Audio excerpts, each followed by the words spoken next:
I am going to be talking about the 5 flexibility secrets that everybody should know.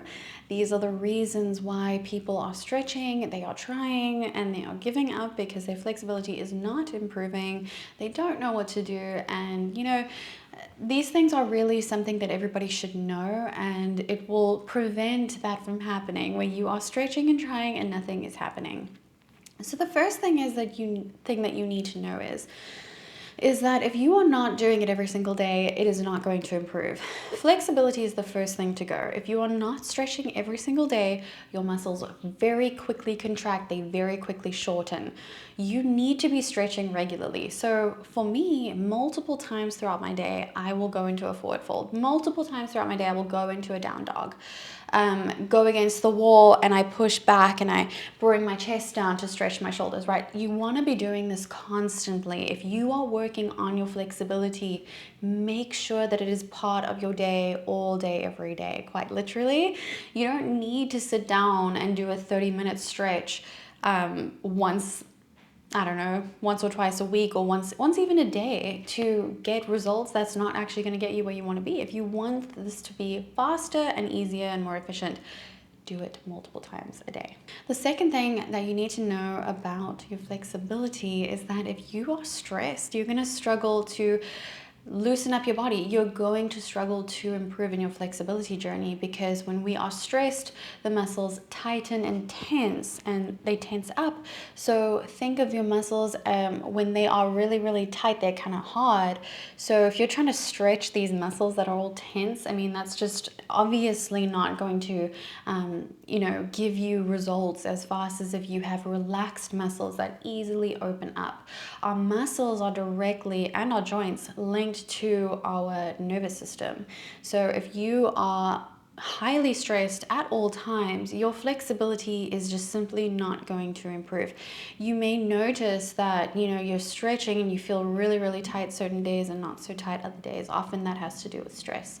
So if you are in a high stress environment or live a high stress lifestyle, firstly, I recommend to try to approach life in a calm manner. What are some things that you could do to reduce your stress? Secondly, if you are stressed, sit down first and try to take 3 to 5 deep breaths. So you really inhale through the nose, fill up your lungs, and then a big exhale, let it go, right? So activating the parasympathetic nervous system, which will start to let go and sort of give you some leeway in your muscles that you really need if you want to improve your flexibility.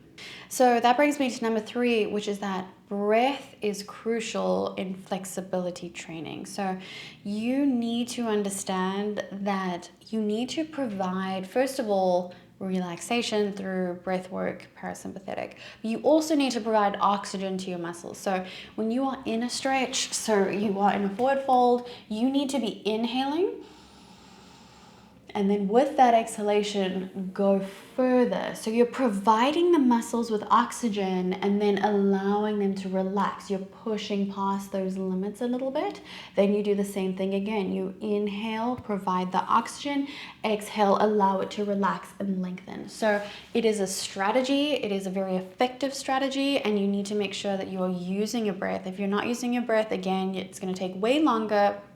You're really going to struggle to see results. And of course, we want to expedite that process. We want to see the results. The fourth thing that you need to know is that alignment is everything. So, of course, you guys know one of the most common things that I see when people are trying to improve their hamstring flexibility is rounding and, trying to touch the toes like this. Oh, cool, I can touch the toes. This is doing nothing. Instead, you'd be better off sending your tailbone back and reaching this much forward. You're pulling at the hamstrings way more. You're creating that resistance way more than if you're rounding.